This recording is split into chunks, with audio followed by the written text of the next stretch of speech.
نحمده ونصلي ونسلم على رسوله الكريم اما بعد فاعوذ بالله من الشيطان الرجيم بسم الله الرحمن الرحيم ويسألونك عن الروح قل الروح من امر ربي وقال الله تبارك وتعالى في مقام آخر الذين يؤمنون بالغيب ويقيمون الصلاة ومما رزقناهم ينفقون آمنت بالله صدق الله العظيم وصدق رسوله النبي الكريم الأمين إن الله وملائكته يصلون على النبي يا أيها الذين آمنوا صلوا عليه وسلموا تسليما درود اللهم صل على سيدنا ومولانا محمد وعلى آل سيدنا ومولانا محمد وبارك وسلم عليه الصلاة والسلام عليك يا سيدي يا رسول الله الصلاة والسلام عليك يا سيدي يا حبيب الله اے خاصان رسول وقت دعا ہے اے خاصان رسول وقت دعا ہے امت پہ تیری آ کے عجب وقت پڑا ہے یہ دین جو بڑی شان سے نکلا تھا وطن سے آج غریب الوطنی میں غریب الغربا ہے حضرت مکرم میں شکریہ ادا کرتا ہوں بانی محفل سید محمد ذیشان صاحب کہ انہوں نے اپنی محبت کا اظہار فرمایا اور مجھے چیز کو حکم فرمایا کہ آپ حاضری دیں اور میرے بھائی اشفاق گل صاحب جو کچھ میرے بارے میں کہہ رہے تھے یہ مبالغہ تھا مجھے چیز میں نہ کوئی علم کے جوہر نہ وہ سر نہ وہ گر یہ آپ کی محبت ہے کہ چند جملے آپ کے سامنے پیش کرتا ہوں اللہ کی بارگاہ میں دعا ہے کہ اللہ تعالیٰ مجھے حق اور سچ کہنے کی توفیق عطا فرمائے اور اس پر ہم سب کو عمل کرنے کی توفیق عطا فرمائے زیادہ وقت نہیں لوں گا آپ کافی دیر سے اللہ اور اس کے رسول کے ذکر سے محظوظ ہو رہے تھے میں چند جملے آپ کی بارگاہ میں آپ کے سامنے عرض کروں گا آپ سے یہی میری درخواست ہے کہ آپ میری طرف متوجہ رہیں میں جو کچھ کہوں گا اور اگر آپ کو سمجھ آ گیا تو میں سمجھوں گا کہ میرے کہنے کا حق ادا ہو گیا اللہ تعالیٰ نے قرآن پاک میں اہل ایمان کی ایک صفت بیان کی مومن کی ایک صفت بیان کی الذین یؤمنون فرمایا کہ وہ جو ایمان لائے مومن ہوئے آگے صفت کیا ہے ان کی خوبی کیا ہے بالغیب فرمایا کہ وہ ایمان غیب پر ایمان رکھتے غیب پر کس طرح ایمان رکھتے ہیں کن چیزوں پر ایمان رکھتے ہیں اب جو بھی مومن ہے وہ ایمان رکھتا ہے غیب پر جنت غائب ہے کسی نے نہیں دیکھی مگر مانتا ہے کہ جنت ہے دوزخ کسی نے نہیں دیکھی لیکن مانتا ہے کہ دوزخ ہے فرشتوں کو آج تک کسی نے نہیں دیکھا ہم انسانوں میں سے کسی نے نہیں دیکھا مگر مانتے ہیں کہ فرشتے ہیں جنوں کو ہم نے نہیں دیکھا لیکن مانتے ہیں کہ جن ہیں آسمانوں کے بارے میں ہم مانتے ہیں کہ 7 آسمان ہیں لیکن دیکھے نہیں سدرۃ المنتہا کو مانتے ہیں کہ سدرۃ المنتہا ہے لیکن دیکھا نہیں اور اللہ کی ذات کے بارے میں جانتے ہیں مانتے ہیں لیکن دیکھا نہیں رکھو یہ کیا ہے یہ غیب ہے اور ان چیزوں پر ایمان رکھنا یہ مومن کی صفات ہے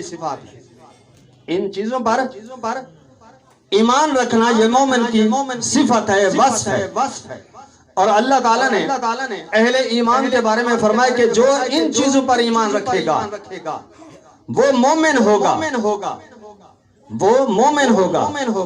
مولا یہ چیزیں ہم نے تو کبھی نہیں دیکھی اور ہم مانتے ہیں کیوں مانتے ہیں جنت کے بارے میں مانتے ہیں کہ جنت ہے کیوں دوزخ کے بارے میں مانتے ہیں کہ دوزخ ہے کیوں سوال یہ پیدا ہوتا ہے کہ اللہ نے ہمیں تو آ کے بتایا ہی نہیں. کیا اللہ ہمارے پاس آیا کبھی؟ نہیں آیا. اللہ نے کسی کو آ کے نہیں بتایا کہ جنت ہے. اللہ نے دوزخ کے بارے میں ہمیں نہیں بتایا کہ دوزخ ہے.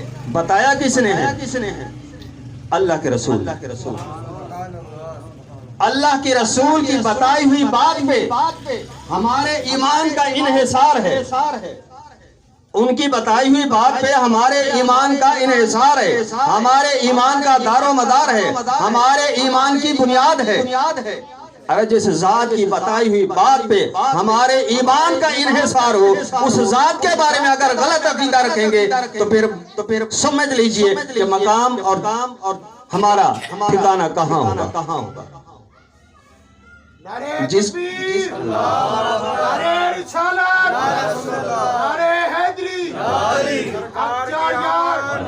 سرکار کی آمد، ذرا زور سے بولو، مانا چھوڑو، ہاتھ اٹھا کر بولو، نعرہ رسالت، نعرہ ختم نبوت، عقیدہ ختم نبوت، تحفظ ختم نبوت، نعرہ غوثیہ. اللہ تعالیٰ نے آگے چل کے پھر ارشاد فرمایا یؤمنون بالغیب ویقیمون الصلاۃ. ان کی دوسری صفت کیا ہے کہ وہ نماز پڑھتے ہیں، نماز قائم کرتے ہیں. نماز قائم کرنا اور چیز ہے، نماز پڑھنا اور چیز ہے. پڑھتے ہم سب ہیں، نماز پڑھتے ہم سب ہیں، لیکن قائم کوئی کرتا ہے. ہر کوئی قائم نہیں کرتا. نماز قائم کرنا کیا ہے کہ نماز کو اپنے کامل وقت کے اندر جماعت کے ساتھ ادا کرنا اور تسلسل کے ساتھ ادا کرنا. زندگی بیت جائے حتیٰ کہ خاتمہ ہو جائے، نماز نہ چھوٹے اپنے کامل وقت کے اندر. یہ ہے قائم کرنا. پڑھنا کیا ہے؟ کبھی وقت پہ پڑھی، کبھی وقت گزار کے پڑھی، کبھی قضا پڑھی، کبھی ادا پڑھی، کبھی جماعت سے پڑھی، کبھی تنہا پڑھی. یہ ہے پڑھنا. پڑھتے ہم سب ہیں لیکن قائم کوئی کرتا ہے. اللہ نے فرمایا کہ مومن کی ایک صفت یہ ہے، فرمایا یقیمون الصلاۃ، وہ نماز قائم کرتے ہیں. وَمِمَّا رَزَقْنَاهُمْ يُنْفِقُونَ. اور ان کی ایک صفت یہ ہے کہ جو ہم نے انہیں رزق دیا اس میں سے وہ راہ خدا میں خرچ کرتے ہیں. اپنے اہل و عیال پہ خرچ کرتے ہیں، ضرورت مندوں پہ اپنا مال خرچ کرتے ہیں. وَمِمَّا رَزَقْنَاهُمْ يُنْفِقُونَ. فرمایا کہ ان کی ایک صفت یہ ہے کہ ہمارے دیے ہوئے رزق میں سے وہ راہ خدا میں خرچ کرتے ہیں. وَمِمَّا رَزَقْنَاهُمْ يُنْفِقُونَ. آگے چل کے پھر رب کریم نے ایک اور صفت بیان کی، وَالَّذِينَ يُؤْمِنُونَ بِمَا أُنزِلَ إِلَيْكَ. فرمایا کہ وہ لوگ جو ایمان لائے اس حال پر، محبوب جو اتارا گیا آپ پر، اس پر بھی ایمان رکھتے ہیں. یعنی قرآن، احادیث کی صورت. اور یہ احادیث کا مجموعہ یہ آقا علیہ الصلوۃ والسلام کے بظاہر فرامین ہیں. بظاہر آقا علیہ الصلوۃ والسلام نے اپنی زبان اقدس سے یہ جملے بولے، لیکن یہ مفہوم ادھر سے آیا، الفاظ زبان مصطفیٰ سے ادا ہوئے. آپ کہیں گے یہ کہاں سے نکال لیا آپ نے؟ تو قرآن پڑھیے سورۃ نجم کے اندر رب کریم نے ارشاد فرمایا وما ينطق عن الهوى ان هو الا وحی یوحى. اللہ تعالی نے فرمایا کہ میرا وہ محبوب اپنی خواہش نفس سے ایک لفظ بھی نہیں بولتا، وہ جو بھی بولتا ہے وحی الہی ہوتی ہے جو اس کی طرف کی جاتی ہے. تو قرآن نے یہی کہا کہ محبوب جو بھی بولتا ہے وہ وحی الہی ہوتی ہے. اگرچہ الفاظ زبان مصطفیٰ سے ادا ہوتے ہیں لیکن مفہوم خود رب کریم کی طرف سے ہوتا ہے. وہ ہمارے لیے حدیث کا درجہ اور قرآن اس کے الفاظ بھی ادھر سے آئے، اس کا مفہوم بھی ادھر سے آئے. اللہ کے محبوب نے فرمایا کہ رب یہ فرما رہا ہے، وہ قرآن بن گیا، اور جو چیز مصطفیٰ کریم نے فرما دی وہ حدیث بن گئی. ہمارے لیے دونوں حجتیں ہیں. قرآن کو نہیں چھوڑ سکتے، حدیث کو نہیں چھوڑ سکتے. حدیث کو چھوڑیں گے تب گمراہ ہو جائیں گے، قرآن کو چھوڑیں گے کافر ہو جائیں گے. اگر ہدایت پانی ہے تو حدیث کو لازم پکڑنا پڑے گا. اور آگے چل کے رب کریم نے پھر ارشاد فرمایا وما انزل من قبلک. اور اس پر بھی ایمان لاتے ہیں محبوب جو آپ سے پہلے اتارا گیا. سابقہ انبیاء علیہ السلام پر وہ کتب کی صورت میں اتارا گیا یا صحائف کی صورت میں اتارا گیا، فرمایا کہ جو کلام اتارا گیا آپ سے پہلے رسولوں پر اس پر بھی ایمان لاتے ہیں اہل ایمان۔ وَبِالْآخِرَةِ هُمْ يُوقِنُونَ، اور فرمایا کہ آخرت پر، قیامت کے دن پر اور مرنے کے بعد دوبارہ اٹھنے پر فرمایا کہ وہ یقین رکھتے ہیں۔ مولا یہ سارے صفات ان کے اندر ہیں، وہ ہیں کیا؟ وہ کون لوگ ہیں؟ آگے چل کے ساتھ اولئک علی ھدی من ربہم، یہی لوگ اپنے رب کی طرف سے ہدایت پر ہیں جو ان صفات سے متصف ہو گئے، جنہوں نے ان صفات کو اپنے اندر سمیٹ لیا۔ فرمایا کہ وہ لوگ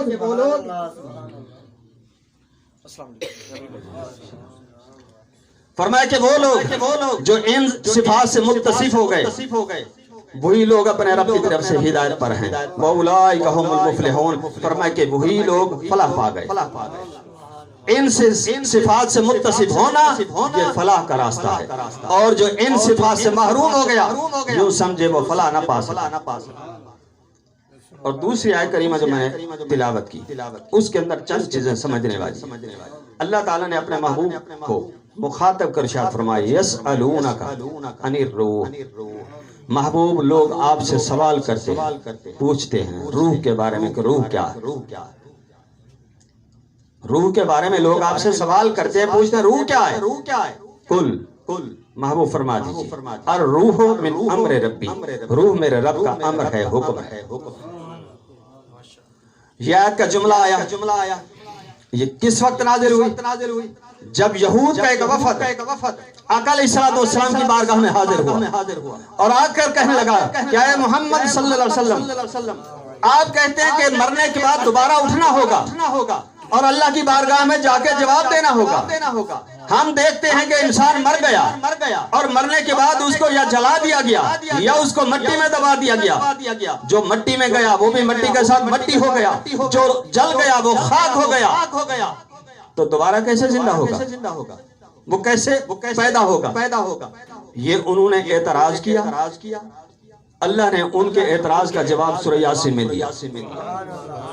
اب اعتراض یہ کر رہے ہیں، اللہ کے محبوب کی بارگاہ میں کر رہے ہیں اور اللہ کا محبوب خاموش ہے، ان کو جواب اللہ کے محبوب نے نہیں دیا، لیکن رب نے فوراً جواب دیا قل یحییھا الذی انشأھا اول مرہ، محبوب ان سے فرما دیجئے یحییھا الذی انشأھا اول مرہ، وہی زندہ کرے گا ان مرے ہوں کو، وہی زندہ کرے گا جس نے پہلی بار زندہ کیا۔ اے انسان جب تو اپنے ماں کے پیٹ میں تھا، ماں کے پیٹ میں کس نے رکھا تھا؟ اور ماں کے پیٹ کے اندر تیرے جسم کے اندر روح کس نے ڈالی تھی؟ اور تجھے خوراک کس نے دی تھی؟ تیرے جسم کی ضروریات کو کس نے پورا کیا تھا؟ فرمایا کہ محبوب یہ جو سوال کر رہے ہیں ان کو فرما دو کہ جس نے پہلی بار زندہ کیا تھا دوبارہ بھی وہی زندہ کرے گا۔ گردن توڑ کے رکھ دی رب نے، ان اعتراض کرنے والوں کی گردن توڑ کے رکھ دی کہ تم کس طرح کا سوال کر رہے ہو کہ کیسے ہوگا یہ انسان دوبارہ کیسے اٹھے گا؟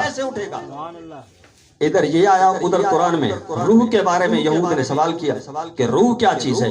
اللہ نے فرمایا کہ محبوب ان سے فرما دو کہ روح میرے رب کا امر ہے۔ روح یہ ہے کیا چیز؟ انسان کے اندر جو روح ہے یہ کیا چیز ہے؟ عالم ارواح کے اندر اللہ تعالیٰ نے جب روح کو پیدا کیا، ارواح کو پیدا کیا، ارواح کو پیدا کرنے کے بعد رب نے سب سے پہلا یوں سمجھے کہ جلسہ منعقد کیا، محفل منعقد، اور ارواح کو جمع فرمایا، جمع فرمانے کے بعد فرمایا الستو بربکم، اے ارواح کیا میں تمہارا رب نہیں ہوں؟ روح کو یہ پہلا خطاب ہے رب کا، فرمایا کہ الستو بربکم، کیا میں تمہارا رب نہیں ہوں؟ آگے روح نے کیا جواب دیا؟ بلا، کیوں نہیں تو ہمارا رب ہے۔ سب ارواح نے، خواہ وہ کافر کی روح تھی، خواہ وہ مسلم کی تھی، مومن کی تھی، متقی کی تھی، گناہگار کی تھی، فاجر کی تھی، کسی کی روح تھی، ہر ایک نے جواب دیا کہ کیوں نہیں تو ہمارا رب ہے۔ جب اللہ نے یہ فرمایا کہ کیا میں تمہارا رب نہیں ہوں، اور روح نے جواب دے دیا کہ کیوں نہیں تو ہمارا رب ہے. اب ایک سوال پیدا ہوتا ہے, ایک سائل سوال کرتا ہے, آگے مسئول ہے جس سے سوال کیا جا رہا ہے, اس نے جواب دینا ہے. اب جواب دینے کے لیے چند چیزوں کا ہونا ضروری ہے.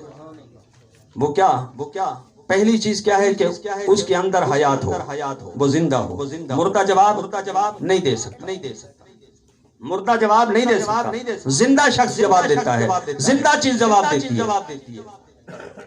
زندہ ہو. دوسرا بولنے کی طاقت ہو, بولنے کی بھی طاقت ہو, بولے گا تو جواب دے گا. اور تیسرا سننے کی طاقت ہو, سنے گا تو جواب دے گا کہ کیا کہا ہے اس نے.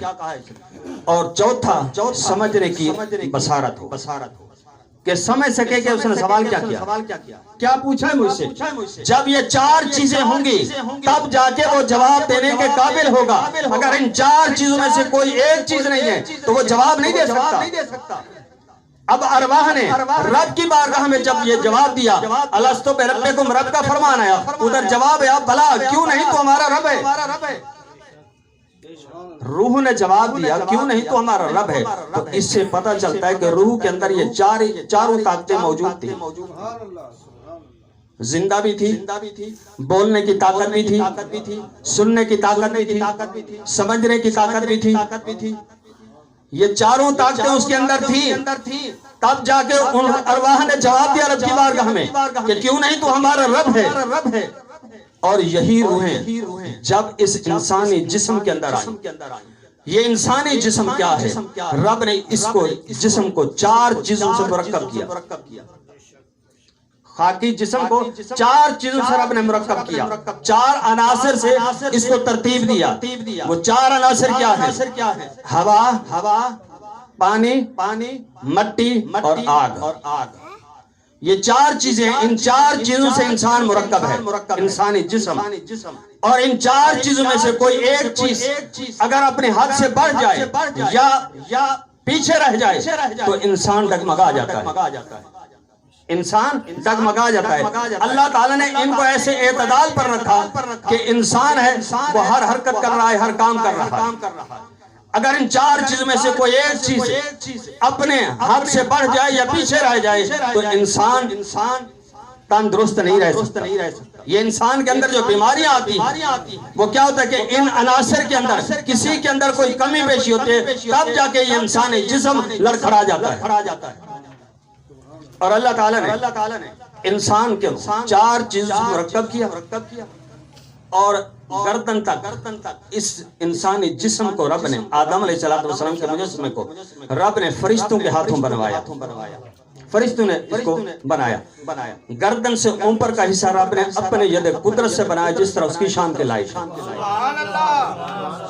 اب دیکھیں اللہ تعالیٰ نے انسانی جسم کو گردن سے اوپر جب بنایا تو ساتھ ہی فرمایا لقد خلقنا الانسان, فرمایا کہ تحقیق ہم نے انسان کو بہترین صورت عطا کی. 18,000 کم و پیش مخلوق پیدا فرمائی رب نے, اور ان میں سے سب سے زیادہ حسین ترین مخلوق وہ انسان ہے. اور پھر اس جسم کا یہ حال ہے, پورے جسم کا, اگر یہ گردن سے اوپر کا حصہ نہ ہو تو سارا جسم بیکار ہے, سارا دار و مدار اسی پہ ہے.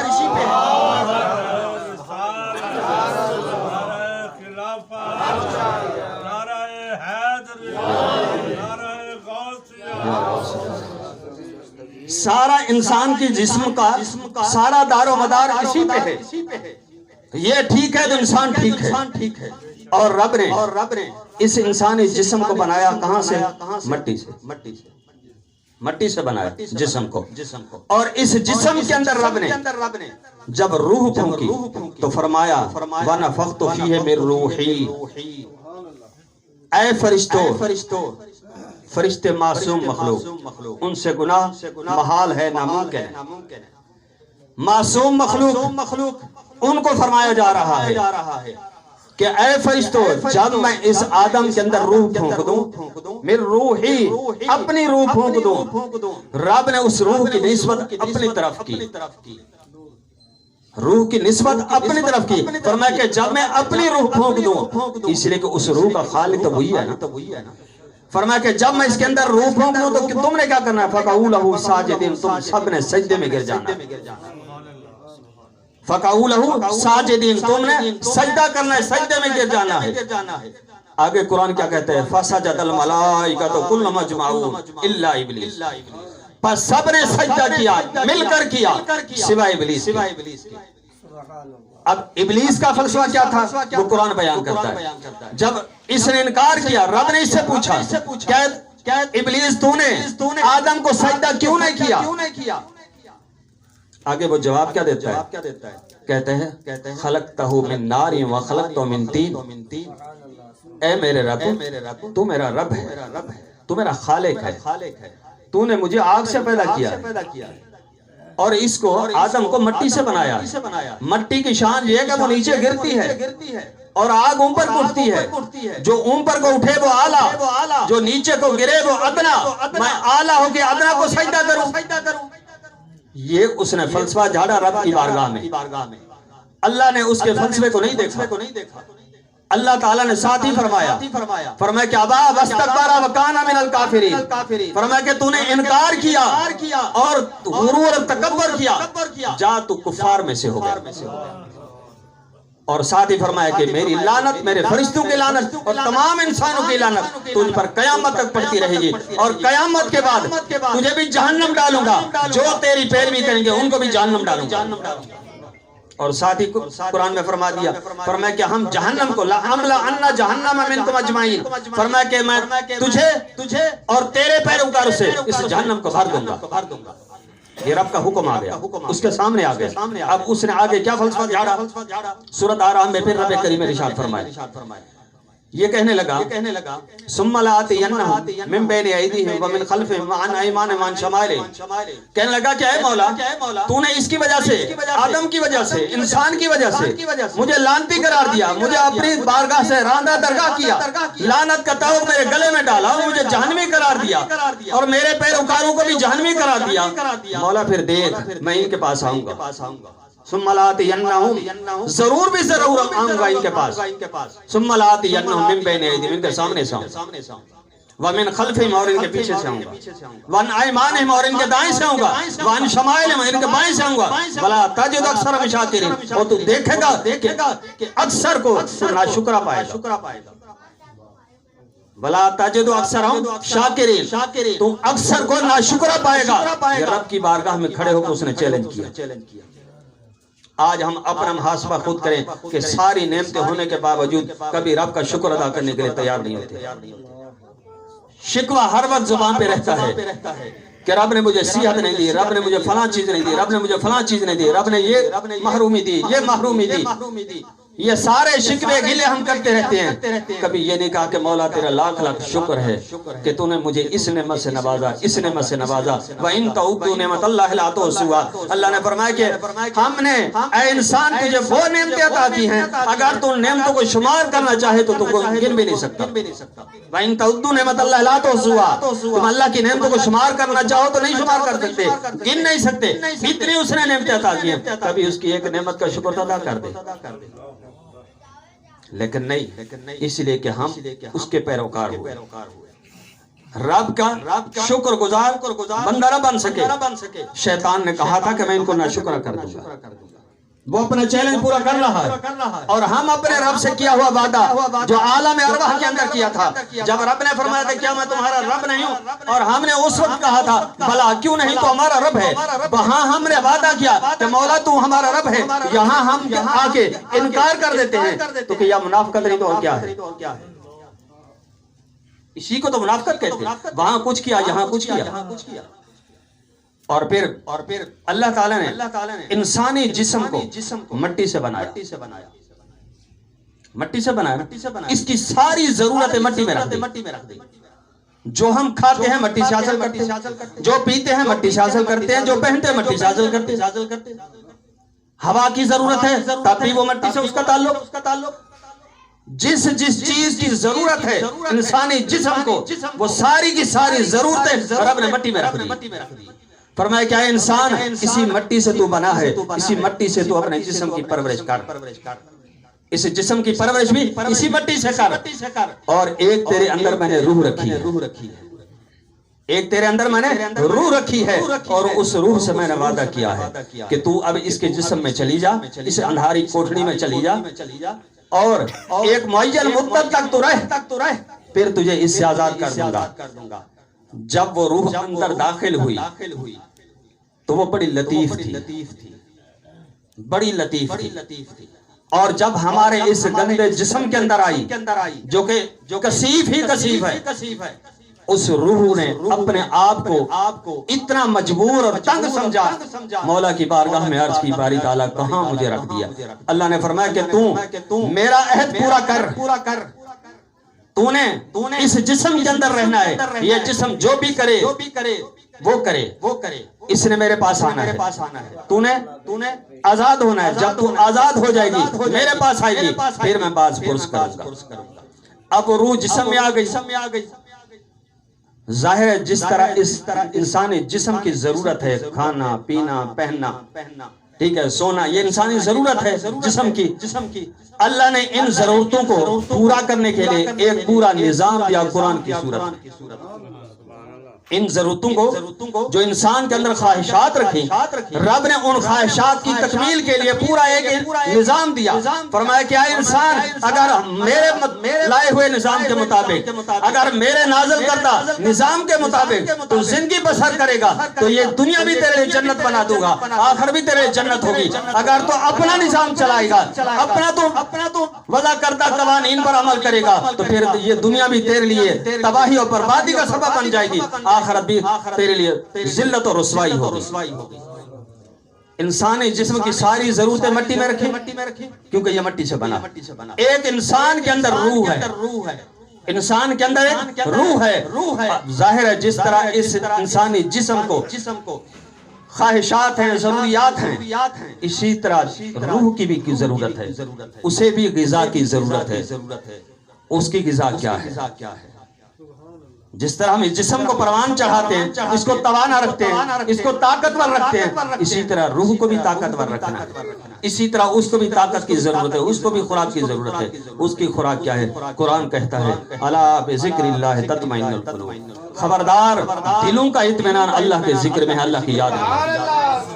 ارے تو سچ بولے گا تیری روح کو جلا ملے گی، تو وعدہ وفا کرے گا تیری روح کو جلا ملے گی، تو کسی ضرورت مند کی ضرورت کو پورا کرے گا تیری روح کو غذا ملے گی۔ ارے تو نماز پڑھے گا تیری روح توانا ہوگی، ارے تو روزہ رکھے گا تیری روح خوش ہوگی، ارے تو روزہ رکھے گا نہ صرف تیرا روح تجھ پر راضی ہوگا بلکہ تیرا مولا بھی راضی ہوگا۔ نعرہ تکبیر، نعرہ رسالت، نعرہ خلافت، نعرہ حیدری، نعرہ غوثیہ، علماء اہل سنت۔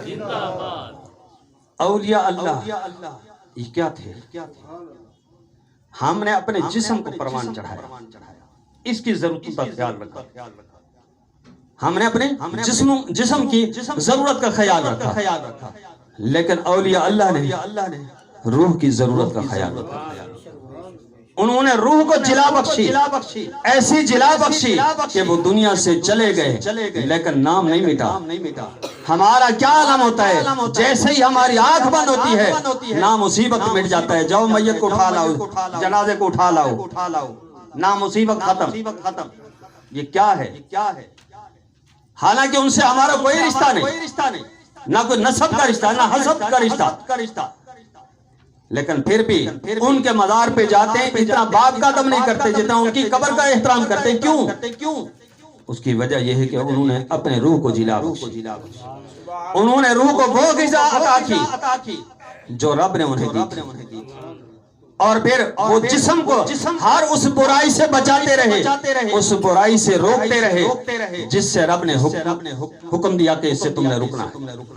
جب اس جسم کو بھی بچاتے رہے اور روح کو جلا دیتے رہے، ایک وقت ایسا آیا وہ دنیا سے چلے گئے۔ رب نے وعدہ فرمایا کہ اے میرا بندہ تو نے ساری زندگی اس جسم کو میری اطاعت میں گزارا اور اپنی روح کو جلا بخشتا رہا، مجھے راضی کرتا رہا، میرے محبوب کو راضی کرتا رہا۔ اب تو چاہے دنیا سے چلا جائے لیکن تیرا نام نہیں جائے گا۔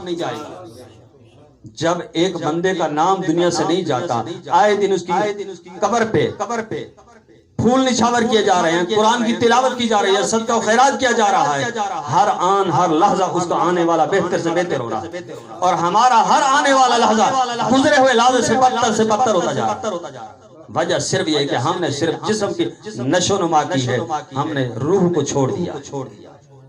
اور پھر اللہ تعالیٰ کے محبوب کی ذات نے فرمایا کہ روح کو جب تم خوش کرو گے تو کیا ہوگا؟ اللہ بھی راضی ہوگا، اللہ کا رسول بھی راضی ہوگا۔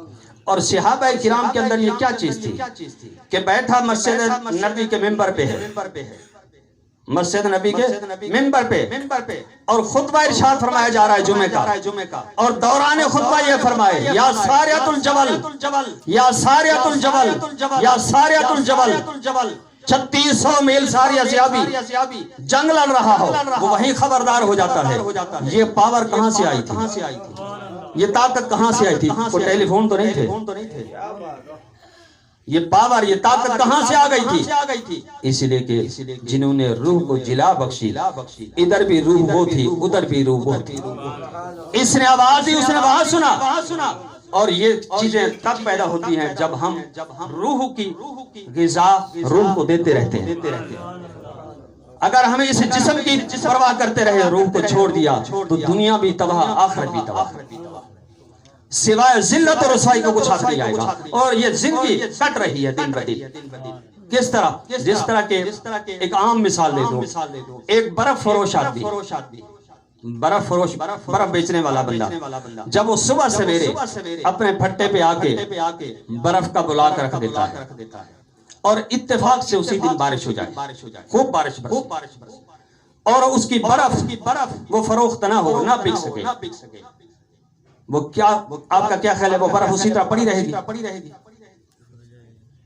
نہیں، وہ لمحہ ہر لحظہ پانی کے قطرے بن کے وہ کم ہو رہی ہے، حتیٰ کہ شام تک وہ برف کا بلاک ختم ہو جاتا ہے، پانی بن جاتا ہے، چاہے وہ سارا دن اس بلاک پہ نگاہ ٹکا کے بیٹھا رہے، اس کو نظر نہیں آئے گا۔